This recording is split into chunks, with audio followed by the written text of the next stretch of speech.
नमस्कार बच्चों, welcome back to my YouTube channel Geography Guru. आज के इस एपिसोड में, इस वीडियो में हम क्या बात करेंगे? आज हम बात करने वाले हैं क्लास 9th हिस्ट्री इतिहास की और कंटिन्यू रखेंगे हमारी class 9th SST social science सामाजिक विज्ञान की मोस्ट इंपॉर्टेंट क्वेश्चंस की सीरीज को। ये जो हमारी मोस्ट इंपॉर्टेंट क्वेश्चंस की सीरीज है, इनफैक्ट ये हमारा रिवीजन बैच है और इस बैच में हम डिस्कस कर रहे हैं chapter wise most important questions को। अब ये मोस्ट इंपॉर्टेंट क्वेश्चंस होते कौन से? देखिए, इस सीरीज की जहां तक बात है तो इस सीरीज में हमने 3 टाइप के क्वेश्चंस को इंक्लूड किया, यानी कि 3 टाइप के क्वेश्चंस हम इस सीरीज में लेकर के आ रहे हैं। फर्स्ट टाइप के वो क्वेश्चंस जो चैप्टर के मेन थीम या मेन कंसेप्ट को कवर करते हैं। देखिए, चाहे आपका एसएसटी सब्जेक्ट हो, चाहे आपका साइंस सब्जेक्ट हो, चाहे आपका इंग्लिश सब्जेक्ट हो, चाहे आपका वो मैथमेटिक्स हो, कोई भी सब्जेक्ट हो, हर सब्जेक्ट में 30% मोस्ट इंपॉर्टेंट टॉपिक्स होते हैं, यानी कि हर सब्जेक्ट में 30% सबसे इंपॉर्टेंट टॉपिक होते हैं। और आपके एनुअल एग्जाम में जो 75% क्वेश्चंस होते हैं ना, वो इन्हीं 30% टॉपिक से रिलेटेड होते हैं, यानी कि ये जो टॉपिक्स होते हैं वो सबसे ज़्यादा इंपॉर्टेंट होते हैं।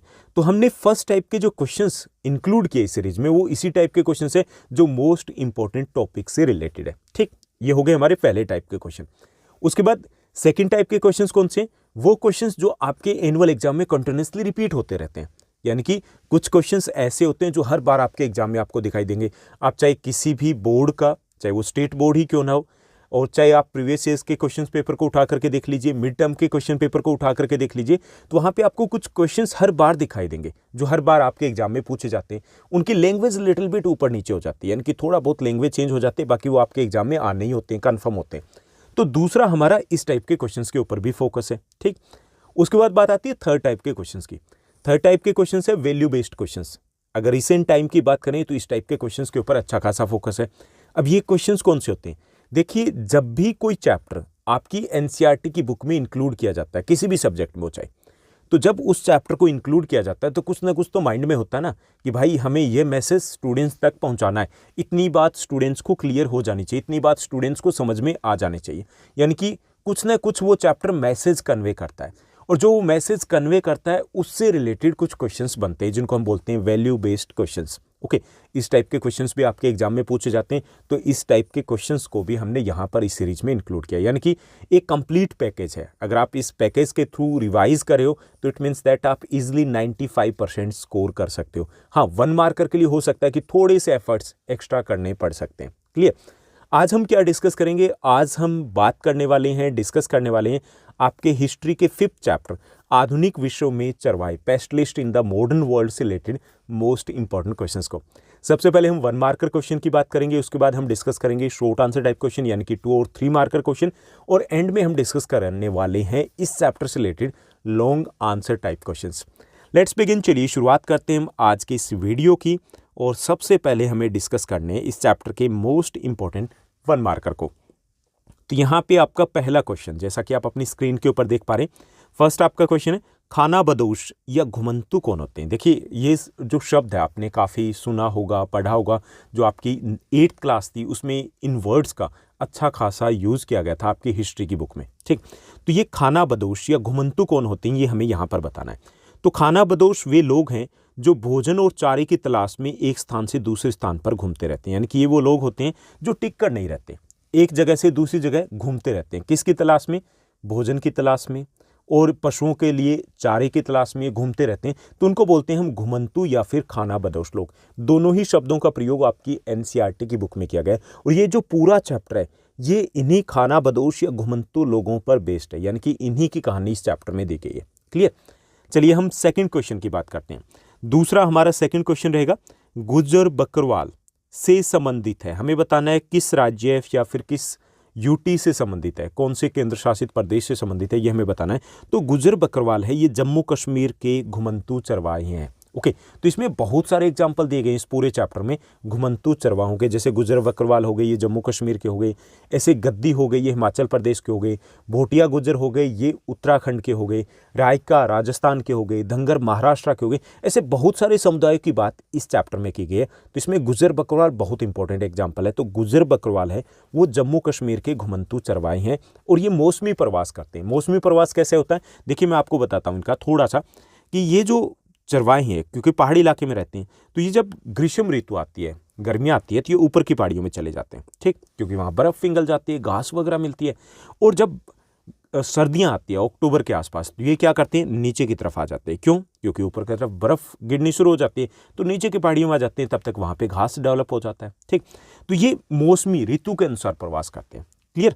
चलिए नेक्स्ट क्वेश्चन की बात करते हैं। अगला जो हमारा प्रश्न दिया गया, नेक्स्ट हमारा क्वेश्चन है, थर्ड क्वेश्चन, काफिला क्या है ये हमें बताना है। ओके, ये काफिला क्या होता है ये हमें बताना है। तो जब कई परिवार एक साथ एक समूह में यात्रा करते हैं तो उसे काफिला बोलते हैं। जैसे आपने देखा होगा कि ये जो चरवाही समुदाय अपने पशुओं के साथ, भेड़ बकरियों के साथ, ऊंट के साथ, ओके, या जो भी इनके पास गाय है, जो भी पशु होते हैं, उनके साथ ये एक जगह से दूसरी जगह पर शिफ्ट होते हैं, मूवमेंट करते हैं, लेकिन अकेले नहीं होते। आपने ऐसे नहीं देखा होगा कि 2-4 पशुओं के साथ ये निकल पड़े। लंबा चौड़ा इनका एक ग्रुप होता है, समूह होता है, कई सारे परिवार उसमें होते हैं और सैकड़ों हजारों की संख्या में इनके साथ पशु होते हैं, तो उसे हम बोलते हैं काफिला। ठीक, यानी कि जब कई परिवार समूह में एक साथ यात्रा करते हैं तो उसे हम काफिला बोलते हैं। क्लियर? चलिए नेक्स्ट क्वेश्चन की बात करते हैं। अगला जो हमारा प्रश्न दिया गया है, अगला क्वेश्चन है हमारा, हिमाचल प्रदेश के चरवाहा समुदाय का हमें नाम बताना है। ओके, हिमाचल प्रदेश के चरवाहा समुदाय का नाम बताना हमें, तो वो है गद्दी चरवाहे। ओके, जैसे गुजर बकरवाल है, मौसमी प्रवास करते हैं ना, मौसम के अनुसार एक जगह से दूसरी जगह पर जाते हैं, सेम इसी तरीके से ये गद्दी लोग भी प्रवास करते हैं। ठीक, उसके बाद नेक्स्ट हमें क्वेश्चन दिया गया, अगला हमारा क्वेश्चन दिया गया, क्वेश्चन नंबर 5, फिफ्थ हमारा क्वेश्चन है, 5वां प्रश्न है कि भाबर क्या है ये हमें बताना है। ठीक, भाबर के बारे में आप जियो में, भूगोल में भी पढ़ चुके हो कि भाबर क्या है। यह शिवालिक की पहाड़ियों के गिरिपद में एक शुष्क वन क्षेत्र है। ठीक, थोड़ा सा समझ लेते हैं। हिमालय कैसे है? चाप के आकार में ऐसे, उसमें 3 श्रृंखलाएं ना, इस टाइप से 3 श्रृंखलाएं। ये हो गया हिमाद्री, ये हो गया हिमाचल हिमालय या मध्य हिमालय, ये हो गया शिवालिक। अब इन्हीं शिवालिक की बात हो रही है। अब जो शिवालिक है उसके ही बिल्कुल साथ लगते, यानी कि गिरिपद हो गए उसके चरणों में, एक तरीके से उसके पास ऐसे 8 से 16 किलोमीटर चौड़ी एक पट्टी है। क्लियर? इस पट्टी में क्या पाए जाते हैं? बड़े बड़े कंकर पत्थर इत्यादि पाए जाते हैं। वो क्यों? क्योंकि जो नदी ऊपर से आ रही है वो नदी बड़ी स्पीड में आती है। क्यों? क्योंकि उसमें पानी ज़्यादा है, क्योंकि ढाल ज़्यादा है, ढाल ज़्यादा तो स्पीड ज़्यादा है, स्पीड ज़्यादा तो उसके पास गति ज़्यादा है, पावर ज़्यादा है, पावर ज़्यादा तो बड़े बड़े पत्थरों को लेकर के आ जाती है। लेकिन जैसे ही वो यहाँ पर पहुँचती है मैदानी भाग में, तो ढाल मंद हो गया। ढाल मंद होने से उसकी हवा ढीली हो जाती है, यानी कि ढाल अगर कम हो गया, स्पीड कम हो गई, स्पीड कम हो गई तो शक्ति कम हो गई, पावर कम हो गई, तो बड़े बड़े पत्थरों को वो आगे नहीं ले जा पाती। तो यहीं पे 8 से 16 किलोमीटर चौड़ी इस पट्टी में बड़े बड़े कंकर पत्थर इत्यादि पाए जाते हैं और साथ ही साथ पाए जाते हैं यहाँ पे घने जंगल। ओके, और ये शुष्क है। शुष्क क्यों है? क्योंकि यहाँ पे दलदल जैसा कुछ नहीं है, छोटी छोटी नदियाँ तो अंडरग्राउंड हो जाती है। तो इस बेल्ट को बोलते हैं भाबर। ठीक, तो ये हो गया भाबर। भाबर क्या है कि शिवालिक की पहाड़ियों के गिरिपद में, चरणों में या उससे साथ लगता एक शुष्क वन का इलाका है जिसको हम बोलते हैं भाबर। समझ में आ गया? ओके, चलिए नेक्स्ट क्वेश्चन की बात करते हैं। अगला हमारा प्रश्न दिया गया, बुग्याल क्या है ये हमें बताना है। तो बुग्याल ऊंचे पहाड़ों पर विशाल घास के मैदान है। जैसे मैंने बताया ना कि पहाड़ी इलाकों में भी चरवाही समुदाय रहते हैं, तो ऊंचाई पर भी कुछ घास के मैदान पाए जाते हैं, ऊंची पहाड़ियों में भी जहाँ पे थोड़ी बहुत समतल जगह मिलती है। ठीक, तो वहाँ पर घास के मैदान पाए जाते हैं। उन घास के मैदानों को बुग्याल कहते हैं। क्लियर? समझ में आ गया? ओके, चलिए नेक्स्ट क्वेश्चन की बात करते हैं। अगला हमारा प्रश्न दिया गया, क्वेश्चन नंबर 7 दिया गया, 7th हमारा क्वेश्चन है। 7वां हमारा प्रश्न है, धंगर कौन है ये हमें बताना है। ठीक, तो धंगर महाराष्ट्र का सबसे बड़ा और महत्वपूर्ण चरवाहा समुदाय। वैसे देखिए ज़्यादातर जो क्वेश्चन यहाँ पूछे जाएंगे, तो आपको अगर एक कॉमन सी चीज़ फाइंड आउट करना हो तो सब चरवाही समुदाय, उन्हीं की बात यहाँ पर की जा रही है। तो धंगर क्या महाराष्ट्र का सबसे बड़ा और महत्वपूर्ण चरवाहा समुदाय। एक और चीज़ बता दूं, ये धंगर सिर्फ महाराष्ट्र का सबसे बड़ा चरवाहा समुदाय नहीं, हमारे देश का भी सबसे बड़ा चरवाहा समुदाय वो धंगर है, इसलिए ये क्वेश्चन इंपॉर्टेंट हो जाता है। उसके बाद नेक्स्ट हमारा क्वेश्चन दिया गया, अगला हमारा प्रश्न है कि धंगर समुदाय का मुख्य व्यवसाय क्या है, काम धंधा क्या करते हैं ये लोग। तो पहला, धंगर में से अधिकांश जो लोग हैं वो चरवाहे थे, अधिकांश लोग चरवाहे थे। अब थे क्यों लिखा है? क्योंकि अभी काफ़ी सारे लोग काम धंधा छोड़ चुके हैं। तो धंगर में से अधिकांश लोग चरवाहे थे। कुछ लोग कंबल वगैरह भी बनाते थे, यानी कि कंबल बनाने वाले जुलाहे भी धंगर कम्युनिटी में शामिल थे। ठीक, चलिए नेक्स्ट क्वेश्चन को देखते हैं। अगला हमारा प्रश्न है, कर्नाटका और आंध्र प्रदेश में कौन सी चरवाहा जनजातियाँ रहती है ये हमें बताना है। तो कर्नाटका में रहती है कुरुमा और कुरुबा। कैसे कर्नाटका, कैसे कुरुमा, कैसे कुरुबा। ठीक, कुरुमा और कुरुबा ये कर्नाटका से है, जबकि आंध्र प्रदेश से गोला कम्युनिटी बिलोंग करती है। ठीक, कर्नाटका से कुरुमा और कुरुबा ये भेड़ और बकरी पालन करते हैं, जबकि आंध्र प्रदेश का जो गोला कम्युनिटी है ये ज़्यादातर भैंस पालन करते हैं। ठीक, तो ये होगी कर्नाटका और आंध्र प्रदेश की कुछ चरवाहा जनजातियाँ। अगले प्रश्न की बात करते हैं। नेक्स्ट हमारा क्वेश्चन दिया गया, क्वेश्चन नंबर 10 दिया गया। 10th हमारा क्वेश्चन है, बंजारे कौन है? नाम सुना होगा आपने, काफ़ी अच्छा खासा सुना होगा नाम को।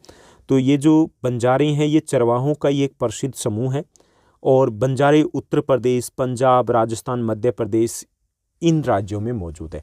आपने सॉन्ग सुनोगे, कब आएगा मेरे बंजारे, लाइक दैट। ओके, तो वो इसी टाइप के जो मूवी वगैरह भी आप देखोगे तो कुछ मूवी है वो बंजारा कम्युनिटी पर बेस्ड है। तो ये बंजारे कौन है? ये चरवाहों का एक प्रसिद्ध समूह है। ये यूपी, पंजाब, राजस्थान, मध्य प्रदेश इन स्टेट में पाए जाते हैं। उसके बाद 11th हमारा क्वेश्चन दिया गया, 11वां हमारा प्रश्न है, राजस्थान के मरुस्थल में कौन सा घुमंतू चरवाहा समुदाय रहता है, ये हमें बताना है। ओके, राजस्थान के मरुस्थल में कौन सा घुमंतू चरवाहा समुदाय रहता है ये हमें बताना है। तो वो है रायका। ये ऊँट पालन करते हैं, ज़्यादातर लोगों के पास ऊँट होते हैं, और ये भी मौसमी प्रवास करते हैं। मौसमी प्रवास कैसे करते हैं? देखिए, जैसे राजस्थान है, तो राजस्थान में जब बारिश नहीं होती तो ये क्या करते हैं, ये आउटर स्टेट्स में निकल जाते हैं, ठीक। और जब बारिश होती है, घास फूस दोबारा हो जाता है, तो ये वापस आ जाते हैं। तो ये भी मौसमी प्रवास या ऋतु प्रवास करते हैं। उसके बाद नेक्स्ट हमारा क्वेश्चन देगा, अगला हमारा प्रश्न है, राजस्थान में के बाद बात आते हैं गुजरात में कौन से घुमंतू चरवाहे रहते हैं ये हमें बताना है। तो गुजरात से बिलोंग करते हैं मलधारीज। ये मलधारी एक गुजरात का चरवाहा समुदाय है। क्लियर?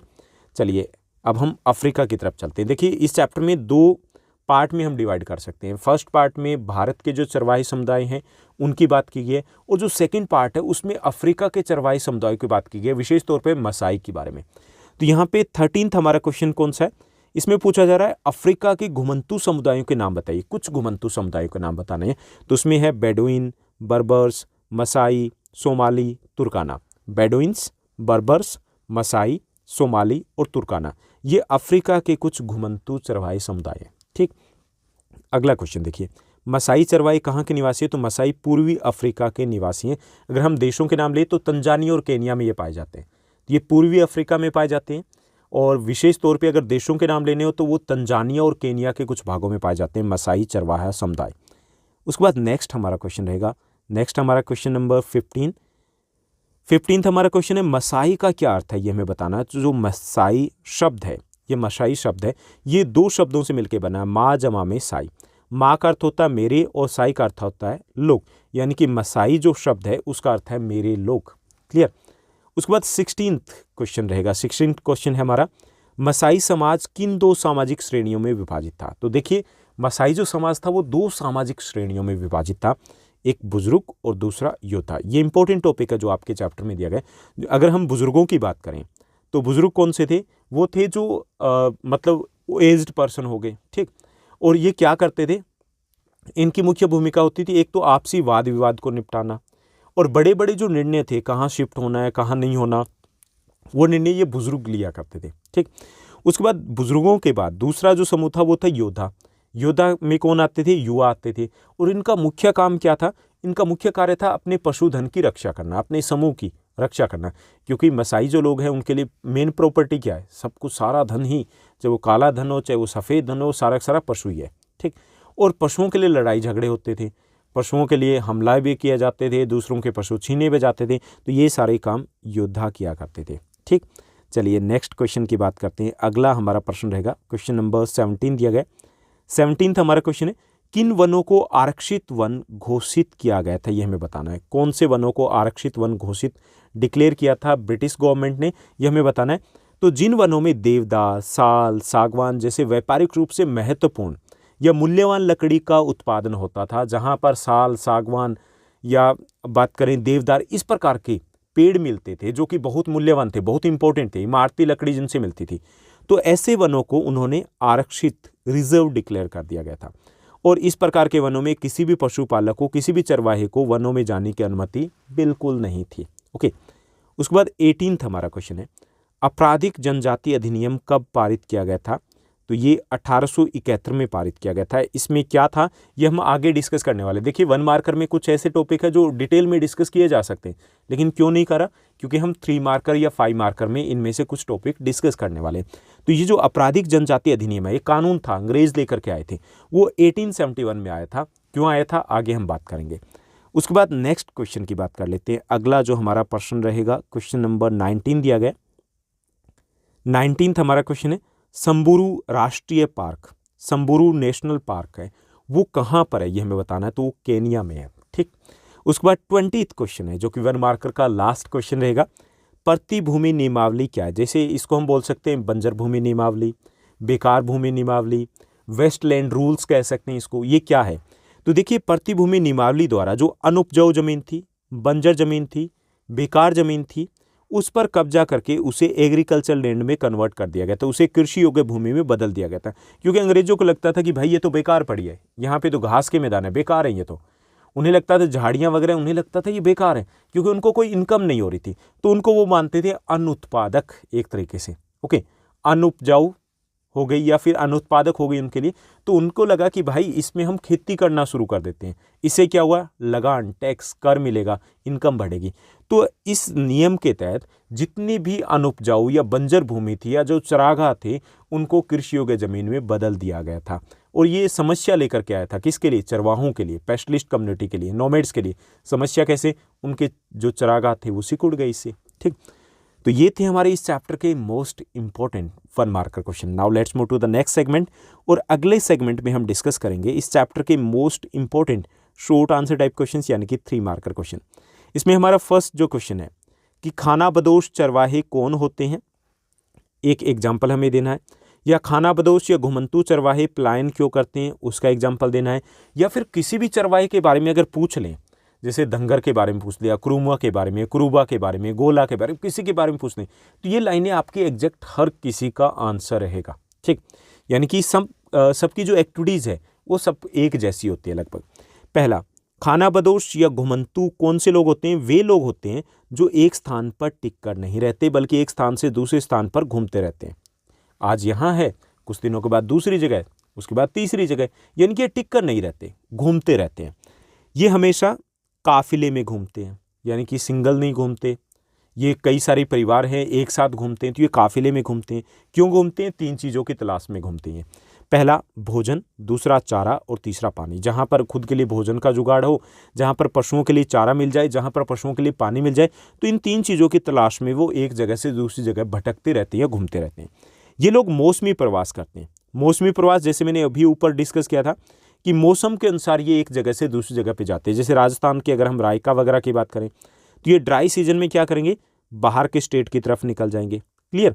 और जब बारिश होगी तो वापस आ जाएंगे। तो मौसम के अनुसार ऊपर नीचे हुए ना, इधर से उधर हुए। उसी तरीके से अगर हम पहाड़ी इलाकों के अगर चरवाही समुदाय की बात करें, तो वो ऐसे करते हैं, जब गर्मियाँ होती है तो ऊपर की तरफ बर्फ़ पिघल जाती है, वहाँ पे घास फूस हो जाता है, ऊपर की तरफ पहाड़ियों में चले जाते हैं। और जब जैसे कि सर्दियाँ आ गई, अक्टूबर के आसपास बर्फ़ जमनी शुरू हो जाती है, ऊपर टेम्परेचर कम हो जाता है, ये वापस नीचे की पहाड़ियों में, नीचे के इलाकों में आ जाते हैं, जहाँ पर उनको घास फूस वगैरह मिल जाता है। ठीक, तो ये मौसमी प्रवास करते हैं। एग्जाम्पल बताएं कि कौन कौन से चरवाही समुदाय हैं, तो इसमें आ जाएंगे जम्मू कश्मीर के गुज्जर बकरवाल, हिमाचल प्रदेश के गद्दी, महाराष्ट्र के धंगर, राजस्थान के रायका, गुजरात के मलधारी, यूपी, मध्य प्रदेश, राजस्थान, गुजरात, पंजाब इत्यादि के बंजारे हो गए। काफ़ी सारे एग्जाम्पल दिए जा सकते हैं। क्लियर? तो ये हमारा पहला क्वेश्चन है, फर्स्ट क्वेश्चन है, जो काफ़ी इंपॉर्टेंट है। उसके बाद हम बात करेंगे सेकंड क्वेश्चन की। दूसरा हमारा प्रश्न दिया गया कि घुमंतू चरवाहों के जीवन में नाटकीय बदलाव कैसे आया। ये हमें बताना है कि उनका जीवन कैसे बदल गया, कैसे बदला एकदम से। जब अंग्रेज आए तो अंग्रेजों के आने के बाद उनका जीवन बदल गया था। चाहे वो इंडिया की बात करें, चाहे हम अफ्रीका की बात करें, तो वहाँ पर भी जब यूरोपियन पावर्स आई तो उनका जीवन बदल गया था। तो कैसे बदला, या फिर हमें बताना है कि वन कानूनों के पारित होने से चरवाहों का जीवन किस प्रकार प्रभावित हुआ। तो ये हमें बताना, चाहे वो वन कानून हो, चाहे वो वेस्टलैंड रूल्स हो, तो इस प्रकार के जो भी कानून आए थे उन्होंने उनकी पूरी लाइफ को चेंज कर दिया था। कैसे, हमें बताना है। पहला तो ये कि वन कानून बनने से उनके चरागाह सिकुड़ गए। पहला प्रभाव ये पड़ा। वन कानूनों में क्या किया गया कि उन्होंने वन को 3 कैटेगरी में बांट दिया, पहली, दूसरी, तीसरी। पहले कौन से थे? आरक्षित वन। ठीक, आरक्षित वन हो गए। आरक्षित वनों में क्या किया गया, कुछ वन जहाँ पे इंपॉर्टेंट लकड़ी मिलती थी उनको आरक्षित घोषित कर दिया। उन वनों में चरागाहों की एंट्री के ऊपर बैन था। दूसरे थे संरक्षित वन, प्रोटेक्टेड फॉरेस्ट। उनमें यह था कि चरागाह नहीं जो हम बात करें पशुपालन के लिए चरवाही थे, वो नहीं जा सकते थे और जा भी सकते थे, जाने के लिए पैसे लगते थे। ओके, अब इससे भी उनका जीवन प्रभावित हो गया, इनकम कम हो गई। और तीसरा ये थे कि कुछ वन थे वो गाँव के अधीन कर दिए गए थे, हालांकि वो सीमित से रह गए थे। तो ये 2 वन एक तरीके से उनकी रेंज से हो गए बाहर। तो इससे उनके चरागाह सिकुड़ गए थे, यानी कि चरागाह थे वो कम हो गए थे। दूसरा ये था कि कुछ जो चरागाह थे उनको कृषि योग्य भूमि में बदल दिया गया था, इससे भी उनके चरागाह सिकुड़ गए। तो इससे कौन प्रभावित हुए? यही पशुपालक ही प्रभावित होते थे, क्योंकि इन्हीं के पास ही तो पशु थे, इन्हीं को ही वो चरागाह की जो ग्रेजिंग लैंड थी उनकी नीड थी इनको। ठीक। दूसरा युवा इनकी आवाजाही प्रतिबंधित होगी, अलग अलग कानून लेकर के आए, जैसे वन कानून थे तो रोक टोक शुरू हो गई, रोकने लग गए, टोकने लगे। दूसरा जैसे आपराधिक जनजाति अधिनियम वगैरह लेकर के आए, तो उसमें भी उन्होंने कह दिया कि भाई इस गांव से अगर दूसरे गांव में जाओगे ना तो हमें बता के जाना है, परमिशन लेकर के जानी है। अब उनकी आवाजाही पे रोका टोकी शुरू हो गई, इससे भी उनका जनजीवन प्रभावित हुआ, क्योंकि पशुओं को लेकर के जाना मजबूरी थी, जब चारा नहीं है तो जाना पड़ेगा, लेकिन उसके ऊपर भी रोक लग गई, इससे भी उनका जीवन बदल गया। तीसरा, लगान व करों को बढ़ा दिया गया, जैसे वनों में घुसने के लिए उनको टैक्स देने पड़ते थे, चरागाह कर हो गए थे, यानी कि घास के मैदान में अगर वो जाते थे ग्रेजिंग लैंड उनको देना होता था पशुओं के हिसाब से। तो इस प्रकार के जो टैक्स थे वो बढ़ा दिए गए, इससे उनकी इनकम कम हो गई। और तीसरा, उनकी आजीविका छिन गई, क्योंकि वो पशुओं को लेकर के कहीं भी आ जा नहीं सकते थे ठीक से। तो धीरे धीरे चरागाह की समस्या आ गई, चारे की समस्या आ गई, इससे क्या हुआ, पशु कम करने पड़े, पशु कम होने से उनकी आजीविका छिन गई। तो इस तरीके से उनका पूरा जीवन है वो बदल गया जब अंग्रेज आए और वो वन कानून, आपराधिक जनजाति अधिनियम या इस प्रकार के जब वो कानून लेकर के आए। तो ये आपका सेकंड क्वेश्चन रहेगा। उसके बाद हम थर्ड क्वेश्चन की बात करेंगे। तीसरा हमारा प्रश्न रहेगा, तीसरा प्रश्न है प्रतिभूमि नियमावली क्यों बनाई गई थी? ओके, इसको हम इंग्लिश में कहेंगे वेस्टलैंड रूल्स। वेस्टलैंड रूल्स क्यों बनाए गए थे?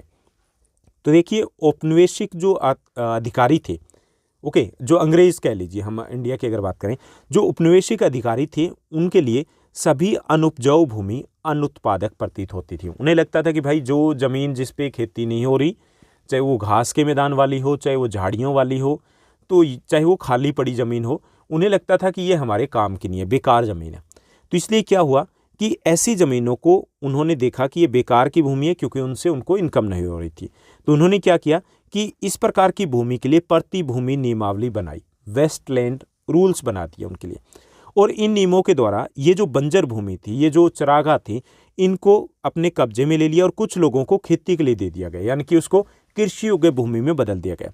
और इनमें से कुछ व्यक्तियों को इस खेती की निगरानी के लिए गांव का मुखिया बना दिया गया। और इससे क्या हुआ कि कृषि के विस्तार से चरागाहों की जो जगह थी वो सिकुड़ने लगी, यानी कि चरवाहों के लिए समस्या बढ़ गई, उनके चरागाह सिकुड़ने शुरू हो गए। तो ये थे प्रतिभूमि नियमावली। तो इसमें क्या किया गया था, जो बेकार बंजर भूमि थी, जहाँ पर घास के मैदान इत्यादि थे, उन सभी भूमि को इन्हें लगा कि ये बेकार भूमि है, क्योंकि इनको आय प्राप्त नहीं हो रही थी, उनको कृषि योग्य भूमि में बदल दिया गया।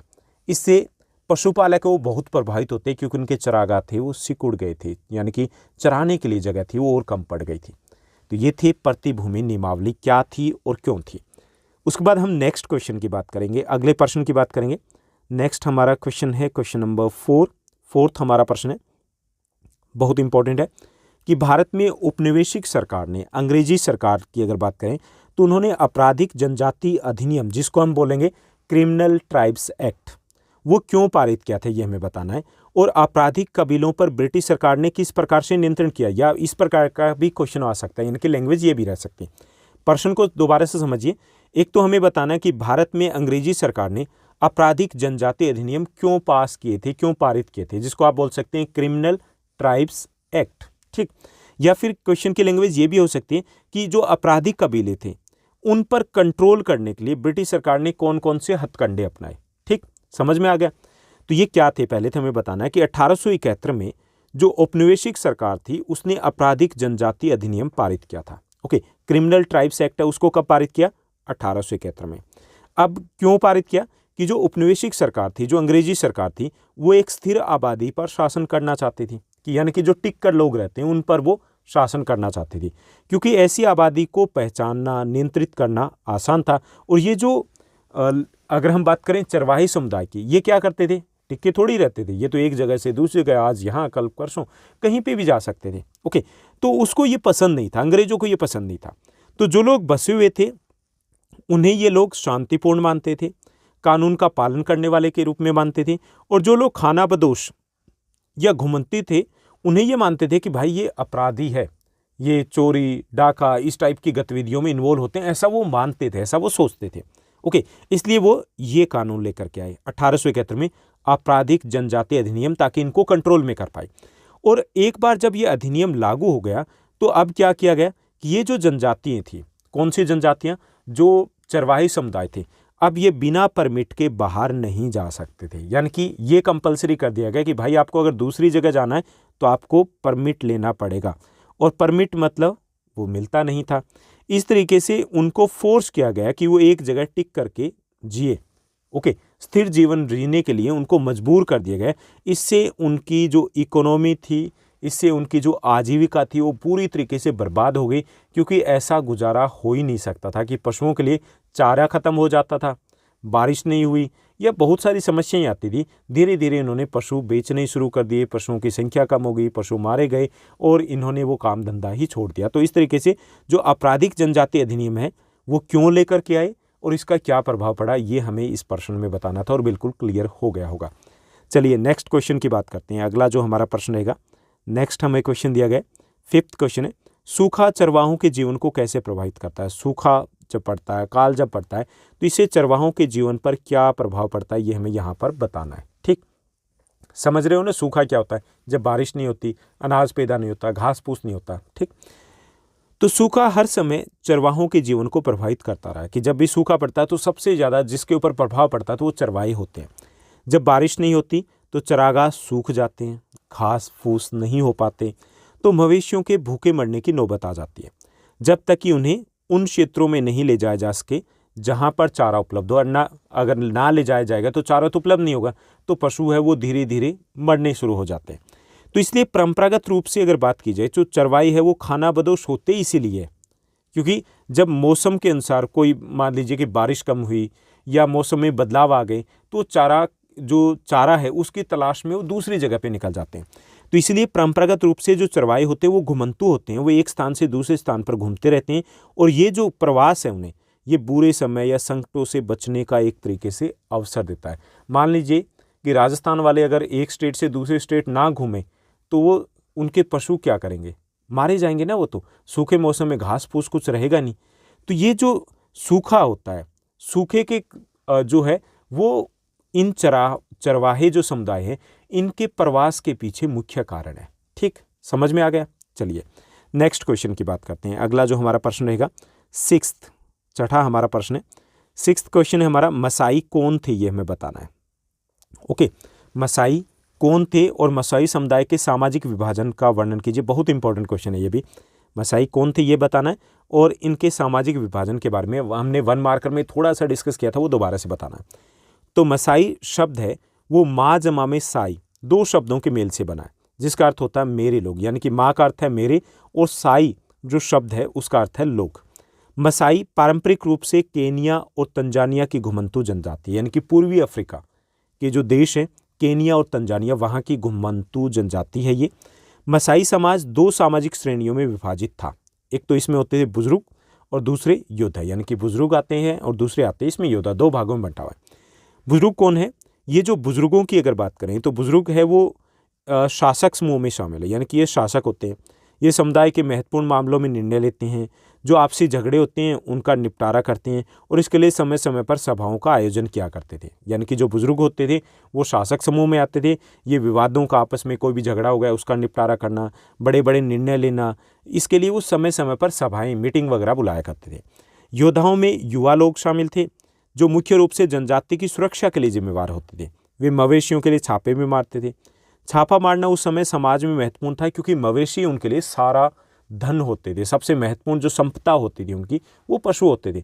तो इसके लिए जो योद्धा होते थे, योद्धा का काम था एक तो अपने जो पशु थे उनकी रक्षा करना, दूसरा ये था कि जरूरत पड़ने पर दूसरा जो समूह होता था उसके ऊपर हमला करना, ताकि पशुओं को छीन करके लेके आया जा सके। तो इस तरीके से 2 सामाजिक समूह थे, एक तो बुजुर्ग और दूसरे योद्धा मसाई में। तो ये था हमारा 6th क्वेश्चन। अब हम बात करते हैं नेक्स्ट क्वेश्चन की। अगला हमारा प्रश्न रहेगा, जस्ट ए मिनट, नेक्स्ट हमारा क्वेश्चन है क्वेश्चन नंबर 7 से पहले आ जाएगा हमारा नेक्स्ट सेगमेंट। यानी कि ये थे हमारे इस चैप्टर के most important short answer type question, यानी कि जो जिनकी हम बात करते हैं 3 मार्कर क्वेश्चन की। जस्ट ए मिनट, मार्कर कहीं पे खो गया मेरा, चलिए लेके आए, कोशिश करते हैं। आ जा भाई, आ गया। उसके बाद यहाँ पे देखिए लॉन्ग आंसर टाइप क्वेश्चन हम यहाँ पे डिस्कस करेंगे, यानी कि ये हमारा नेक्स्ट सेगमेंट है जिसमें हम डिस्कस करने वाले हैं 5 मार्कर क्वेश्चन को।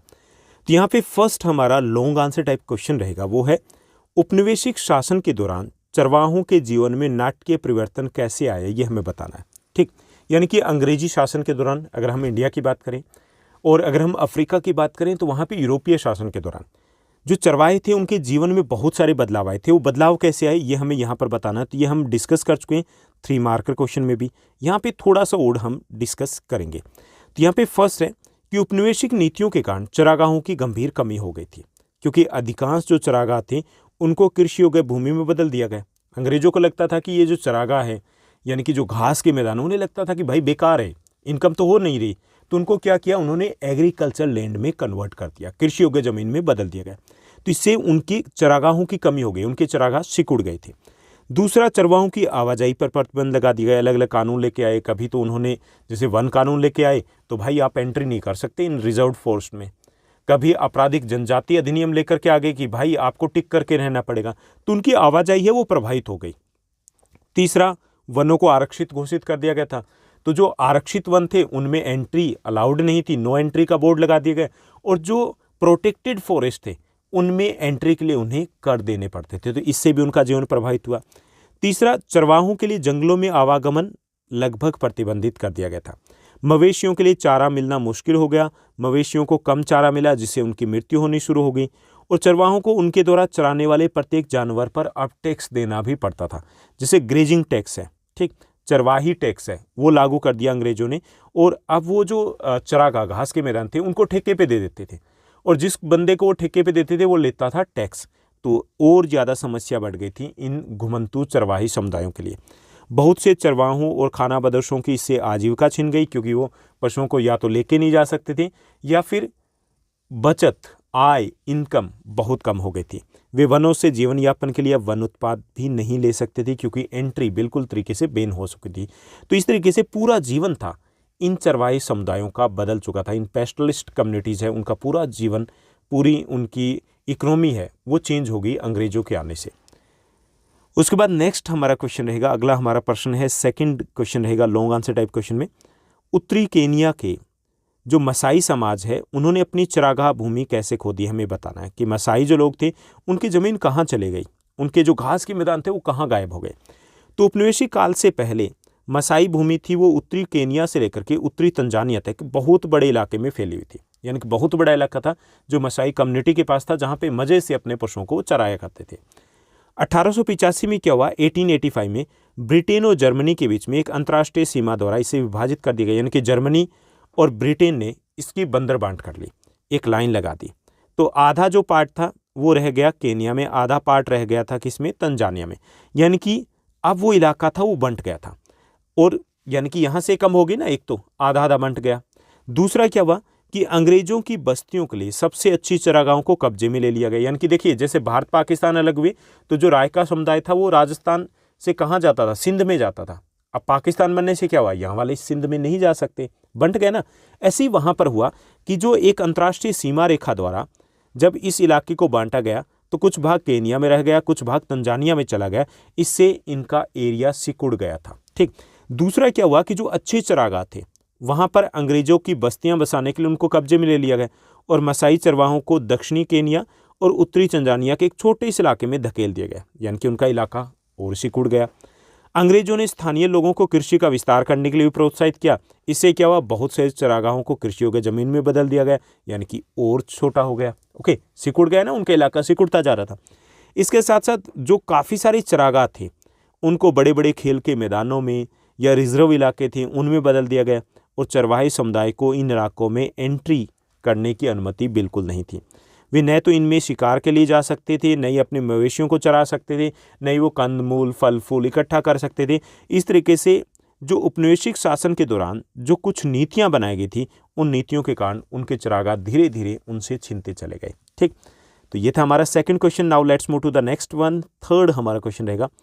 थर्ड हमारा क्वेश्चन है कि खाना बदोश जो लोग हैं, इन जनजातियों को, घुमंतू जनजातियों को एक स्थान से दूसरे स्थान पर जाने की आवश्यकता क्यों होती है, ये हमें बताना है। और इस निरंतर प्रवास से पर्यावरण को क्या लाभ होता है ये भी बताना है। इससे पर्यावरण को, इन्वायरमेंट को भी लाभ मिलता है, क्या लाभ मिलता है वो भी हमें यहाँ पर डिस्कस करना है। तो ये आपका वैल्यू बेस्ड क्वेश्चन है, ठीक। तो खानाबदोश या घुमंतु लोग कौन से होते हैं? वे लोग होते हैं जो एक स्थान पर टिक कर नहीं रहते, बल्कि एक स्थान से दूसरे स्थान पर घूमते रहते हैं। ये लोग हमेशा काफिले में घूमते हैं। ये लोग 3 चीज़ों की तलाश में घूमते हैं। पहला भोजन, दूसरा चारा, तीसरा पानी। और ये लोग मौसमी प्रवास करते हैं, यानी कि मौसम में बदलाव के अनुसार एक जगह से दूसरी जगह पर आते जाते रहते हैं, जिसके बारे में हम पहले डिटेल में डिस्कस कर चुके हैं। अब हमें बात करनी है कि इससे पर्यावरण को क्या लाभ पहुंचता है, पर्यावरण के लिए कैसे ये मददगार होते हैं। तो देखिए, खानाबदोशों का ये जो मौसमी प्रवास होता है, घुमंतु लोगों का ये जो मौसमी प्रवास होता है, ये चरागाह को फिर से बढ़ने और ठीक होने का मौका देते हैं। देखिए, कुछ महीने तक यहाँ चराई की, उसके बाद ये चले गए दूसरी जगह, उसके बाद चले गए ये तीसरी जगह, उसके बाद वापस यहाँ आ गए। तो इससे क्या होगा कि यहाँ पर जो घास था वो दोबारा से उग जाएगा, उसके बाद यहाँ पे घास उग जाएगा। ऐसे वो प्रवास जब करते हैं ना, तो चरागाह है वो दोबारा से डेवलप होते रहते हैं। साथ साथ यहाँ पे पेड़ पौधे वगैरह डेवलप होने का मौका मिल जाता है। अगर वो एक ही जगह पे टिके रहते तो क्या होता, ये खत्म हो जाता है बिल्कुल ही, ओके, ओवर ग्रेजिंग के कारण। तो इससे क्या होता है कि जो चरागाह है उनको फिर से बढ़ने और ठीक होने का मौका मिल जाता है। दूसरा, यह प्रवास पर्यावरण की पारिस्थितिकी जो है उसको, इकोलॉजी है उसकी भी रक्षा करता है, क्योंकि ऐसे ये जो मूवमेंट करते रहते हैं, कई महीने के बाद वापस आते हैं उसी सेम जगह पे, तो इस दौरान जो पेड़ पौधे वगैरह ना वो डेवलप हो जाते हैं, वरना एक ही जगह पे रहते हैं तो नए पेड़ तो उग ही नहीं पाते, ठीक। तीसरा, इससे चरागाहों का अति प्रयोग भी नहीं हो पाता। अति प्रयोग अगर ओवर ग्रेजिंग होती तो यहाँ पे जैसे मृदा अपरदन है, मिट्टी का कटाव है, इस प्रकार की कई सारी समस्या और भी बढ़ जाती, वो भी नहीं हो पाती। चौथा है कि मवेशी जो हैं वो अपने गोबर से खाद प्रदान करके भूमि की उपजाऊ क्षमता है, उर्वरता है, उसको बढ़ाने में भी मदद करते हैं। तो इस तरीके से कई प्रकार के लाभ होते हैं पर्यावरण को चरवाहों के इस मौसमी प्रवास से। तो ये था हमारा 3rd क्वेश्चन। उसके बाद हम 4th क्वेश्चन की बात करेंगे। चौथा हमारा प्रश्न दिया गया लॉन्ग आंसर टाइप क्वेश्चन में कि चरवाहों ने चरागाहों की भारी कमी की समस्या का सामना कैसे किया, यह चरवाहों ने इन परिवर्तनों का सामना कैसे किया, यह हमें बताना है कि ये जो बदलाव आ रहे थे तो चरवाहों ने क्या किया, कौन सा तरीका अपनाया, कैसे वो सर्वाइव कर पाए, ठीक। तो उन्होंने कई सारे तरीके अपनाए। पहला क्या किया कि कुछ लोगों ने अपने झुंड में मवेशियों की संख्या कम कर दी, ठीक, क्योंकि बड़ी संख्या में मवेशियों को खिलाने के लिए पर्याप्त चरागाह नहीं थे। तो कुछ ने क्या किया कि अब देखिए चरागाह कम हो गए, तो क्या किया, कुछ लोगों ने पशुओं की संख्या कम कर दी, उनकी संख्या घटा दी, क्योंकि चरागाह उतने उपलब्ध नहीं थे। तो एक तरीका ये अपनाया। जब पुराने चरागाहों में जाना मुश्किल हो गया तो कुछ लोगों ने क्या किया, नए चरागाहों की खोज कर ली। जैसे हम आज़ादी के बाद की बात करें तो सिंध में जाना मुश्किल हो गया रायका के लिए, तो कहाँ जाने लगे, गुजरात में, मध्य प्रदेश के अंदर की तरफ, यहाँ जाने लग गए थे, ठीक। तीसरा, कुछ धनी पशुपालकों ने क्या किया कि उन्होंने देखा कि भाई यहाँ तो अब मतलब गुजारा होगा नहीं, तो उन्होंने ज़मीन खरीदना, स्थायी रूप से बसना, अपना खानाबदोश जीवन छोड़ना शुरू कर दिया, खुद को ही बदल लिया। कुछ चरवाहों ने क्या किया, कुछ चरवाहों ने अधिक व्यापक रूप से व्यापार करना शुरू कर दिया कि थोड़ा बहुत व्यापार तो ये करते हैं ना, थोड़ा बहुत पशुओं का आदान प्रदान कर लिया। तो उन्होंने क्या किया, कुछ ने कहा कि नहीं भाई इससे तो गुजारा नहीं होगा, हम क्या करेंगे, हम व्यापार करना शुरू कर देते हैं। तो ऐसा किया। कई निर्धन जो पशुपालक थे उन्होंने क्या किया कि उन्होंने कहा कि नहीं हम यही करेंगे। तो उन्हें क्या, इस प्रकार की जब सिचुएशन आई तो उन्हें लोन लेना पड़ गया, साहूकारों से पैसे उधार लेने पड़े, और इससे क्या हुआ कि कई बार उनके पशु भी बिक गए थे उस लोन को चुकाने में। कई बार पशुपालकों ने अपनी भेड़ों और मवेशियों को खो दिया, जैसे कि अकाल पड़ गया, सूखा पड़ गया, दूसरी जगह पे जा नहीं सकते थे, उनके पशु खत्म हो गए थे। क्या हुआ, वो मजदूर बन गए जो खेतों या छोटे शहरों में काम करने लगे। कुछ ने चरवाही गतिविधि को आय के अन्य रूपों के साथ जोड़ दिया, जैसे आधुनिक दुनिया में परिवर्तनों के साथ वो ढल गए थे। उन्होंने क्या किया कि पशुपालन भी करते रहे, खेती बाड़ी करने लगे, छोटा मोटा व्यापार करने लगे। यानी कि इस टाइप से धीरे धीरे इन चरवाही समुदायों ने अपने आप को आधुनिक दुनिया के साथ, आधुनिक विश्व के साथ, इन बदलावों के साथ ढाल लिया था। तो ये था इस चैप्टर का लास्ट मोस्ट इंपॉर्टेंट क्वेश्चंस। तो उम्मीद करता हूँ कि ये चैप्टर आपको अच्छे से समझ में आया होगा। बहुत इंपॉर्टेंट चैप्टर है और बहुत आसान चैप्टर भी है। और ये हमारा हिस्ट्री का लास्ट चैप्टर था इस सीरीज़ का, यानी कि हम जितने भी चैप्टर आपके क्लास 9th के एसएसटी के सभी चैप्टर्स के मोस्ट इंपॉर्टेंट क्वेश्चंस है वो ऑलरेडी हम आपके साथ डिस्कस कर चुके हैं। इंग्लिश मीडियम में अलग से, हिंदी मीडियम में हमने अलग से डिस्कस किया है। मैथ वर्क भी आपका हो चुका है। इसके साथ साथ आपका सिंपल क्वेश्चन पेपर, चाहे वो मिड टर्म के एग्जाम का हो, चाहे अभी जो आने वाला एग्जाम है, एनुअल एग्जाम है, उसका सब कुछ हम डिस्कस कर चुके हैं। अगर आपने उन वीडियोज़ को नहीं देखा तो क्या करना है, आपको जाना है प्लेलिस्ट में और वहाँ पे मिलेगी social science class 9th most important questions की प्लेलिस्ट। उसमें सब कुछ मिलेगा, बस उसको देख लीजिएगा। 10 to 15 डेज इनफ रहेंगे, 10 डेज भी इनफ रहेंगे। उसमें आप 95% ईजिली स्कोर कर सकते हो। क्लियर। इसके साथ साथ हिंदी के भी हमने काफ़ी सारे चैप्टर्स आपके डिस्कस किए हैं। चैप्टर मतलब जो आपके व्याकरण है उससे रिलेटेड टॉपिक हमने डिस्कस किए हैं। इसके साथ साथ इंग्लिश के भी आपके काफ़ी सारे चैप्टर हैं, उनके मोस्ट इंपॉर्टेंट क्वेश्चंस और चैप्टर को समराइज़ किया है हमने, वो भी किया है। तो क्या करना है, प्लेलिस्ट में जाना है। एक और काम करना है, आप जो छोटे छोटे कमेंट्स करते हो ना, बड़ा अच्छा लगता है, मोटिवेशन मिलता है। तो ऐसे छोटे छोटे कमेंट्स से वो करते रहिए ताकि हमें भी पता चल लगे कि हाँ आपके लिए वीडियोस कितने हेल्पफुल है। ठीक, और अपने फ्रेंड्स के साथ भी शेयर कीजिएगा। आज के लिए बस इतना है। Thank you, bye bye, have a nice day.